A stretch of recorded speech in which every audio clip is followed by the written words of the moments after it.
Si Marcoleta. Ako, dawit. Dawit ba sa maleta? Ako, may yari si Marcoleta. O, pag-usapan natin, may allocables. Ano ba yung allocables? Yan na natin. Ngayong gabi, iginiit ni Marcoleta na paninira lang ito sa kanya.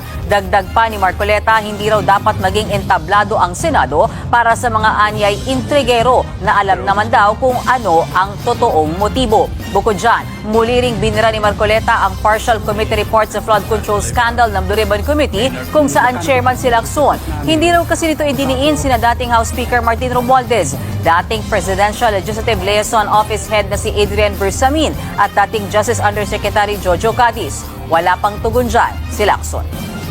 Ay nasaan po yung progress? Baka naman ang tunay na problema ay hindi ang kakulangan ng pirma, kundi ang kakulangan sa political will. He also said that he wants a healthy discussion, yet won't accept any interpellations. Takot eh. Open daw siya sa discussion pero ayaw niyang natatanong sa madaling salita. Alam niya, babaliktad siya sa'yo. Diba? Ang maraming tinatago, ayaw ng mga ganyan-ganyan. Ano po ba talaga, kuya? Senator Lacson is indeed consistently inconsistent.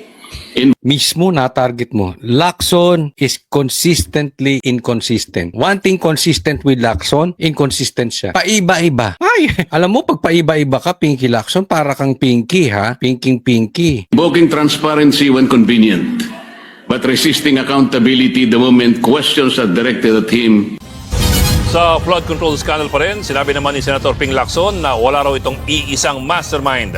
Ayon kay Lacson, base sa mga nagdaang hearing at sa partial committee report, may mga mastermind sa katiwalian sa kada rehiyon. Si Lacson ang chairman ng Senate Blue Ribbon Committee na nanguna sa investigasyon sa korupsyon sa flood control projects. There's an overall mastermind. Kasi nga, di ba, driven by greed. Saka sabi ko nga, di ba, parasitic eh. Para bang walang tigil na ng but merong organized na grupo pero within a certain agency, within a certain district engineering office. Yan. Alam mo kung ba't sinasabi nitong si Lacson na walang mastermind? Kasi ang sinasabi niya ay tulad niyan, within the certain district office. Ibig sabihin, halimbawa sa DPWH o posible sa lugar na ganito, sa ganitong lugar, sa ganitong lugar, sa ganitong lugar, sa ganitong opisina, andyan yung mga sindikato na nangungulimbat. Pero walang mastermind. In short, nililigtas niya lang si Bongbong Marcos. Kaya sinasabi niya na walang mastermind. Palusot lang yun. Kasi pagka may mastermind, imposible kasing makagalaw. Ha? Imposibleng si Saldico makagalaw nang walang go signal ni Martin Romualdez. And definitely, si Martin Romualdez hindi makakagalaw considering na yung anak niya ay nasa Congress. Hindi makakagalaw itong si Martin Romualdez nang wala si Bongbong Marcos dahil si Sandro, yung anak niya nasa Congress. In short, walang lusot si Bongbong Marcos. Posible, hindi niya alam, inutil siya or guilty siya. Pero kung ako tatanungin, guilty siya, hindi siya inutil. Ewan ko, kayo, tanungin ko, tama ba ako o tama-tama? Diba? Ano sa tingin ninyo? Walang alam si Bongbong Marcos, mahinang presidente lang, inutil lang, o siya talaga ang mastermind? Dagdag pa ng senador, maging ang pugante at dating kongresistang si Zaldico ay hindi pa rin matuturing na mastermind. Sa ngayon, hindi pa rin napapauwi ng Pilipinas si Ko na sinasabing nag-apply na ng political asylum sa France.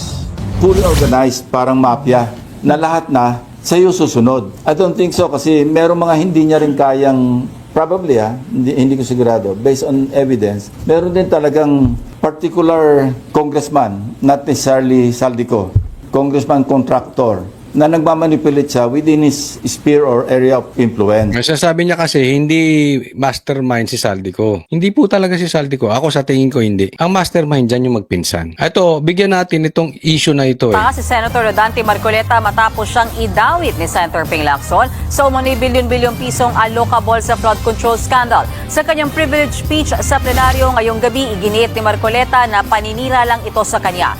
Yung usapin na patungkol dito sa may allocables naman si billion, 500 million ata? 500 billion. I'm not sure do sa numero. Pero itinuturo itong si Marcoleta. Ngayon, parang uubusin ni Lacson ng mga senator. Sinong nasa listahan ni Lacson? Doon sa partial report, si Chis Escudero, si Jinggoy, si Joey Villanueva. Ngayon, itinuturo naman niya si Marcoleta. Isipin mo, tinuro mo ng lahat. Kulang na lang ubusin mo ang mga senador. Pero yung mga congressman, hindi mo maituro. itinuturo, ni hindi mo nga maipatawag, ni hindi mo nga mabanggit, nakasabwat etong si Romualdez. Na itinuturo ng 18 Marines na ang mastermind na hinahatiran nila ng maleta ay si Romualdez tsaka si Bongbong Marcos. Hindi po sa pinagtatanggol ko itong mga senador, but definitely effective po kasi kung ang iyong binabanatan ay mga senador, effective for diversion. Kaya kung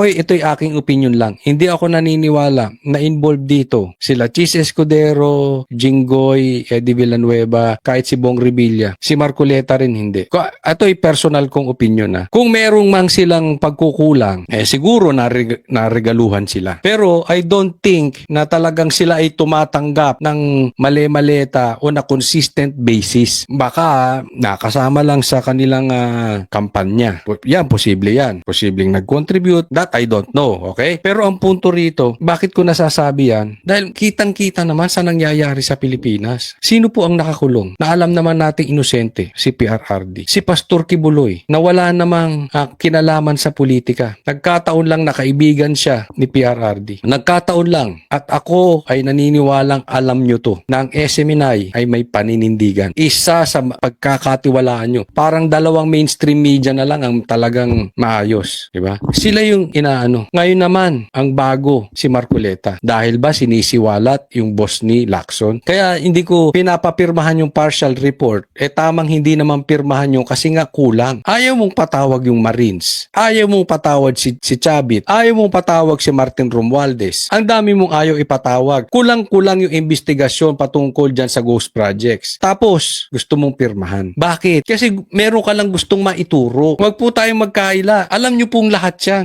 Alam nyo hindi ako nagsisinungaling. Alam po ninyo na style po yan ng gobyernong ito. Ilihis yung usapin. Simula nang bumitaw si Marcoleta, napalitang Blue Ribbon Chairman. Simula nang napalitan si Chis Escudero bilang Senate President, napalapit ba tayo doon sa pagresolba kung sino ang mastermind netong flood control scandal? O lalo tayong napalayo? Bakit naman pinag-initan to si Chis? Di ba? Dahil sa usaping tila kinampihan niya si BP Sara patungkol doon sa Fort Worth. Alam naman natin yan. Di ba? Bakit binabanatan yung iba? Sila Jinggoy. Kasi alam natin, boboto yan laban sa conviction sa impeachment. Sila Villanueva. Alam natin yan. Si Bong Revilla din. Bakit pinag-iinitan? Kalaban sa politika sa Cavite. Para meron silang maiturong sikat, malilihis. Lahat ng nangyayaring ito, pansin nyo, palayo tayo kay Romualdez sa kay Bongbong Marcos. Yang ginagawa ni Lacson at ni Tito Soto, palapit ba tayo sa mga mastermind o palayo? Kayo na humusga. Kasi lahat ng sinasabi ko rito, palpak. Lahat ng sinasabi ko, mali. Kung naririsolba sa totoong buhay, itong ghost projects. Pero kung hindi, lalo tayong lumalabot palayo ng palayo. Tama ako, mali itong sila Lacson. Hindi po sa nagmamagaling tayo. Pero kita nyo naman sa nangyayari sa paligid. Si Chavit na lang, hindi ipatawag. Willing siyang pumunta dyan.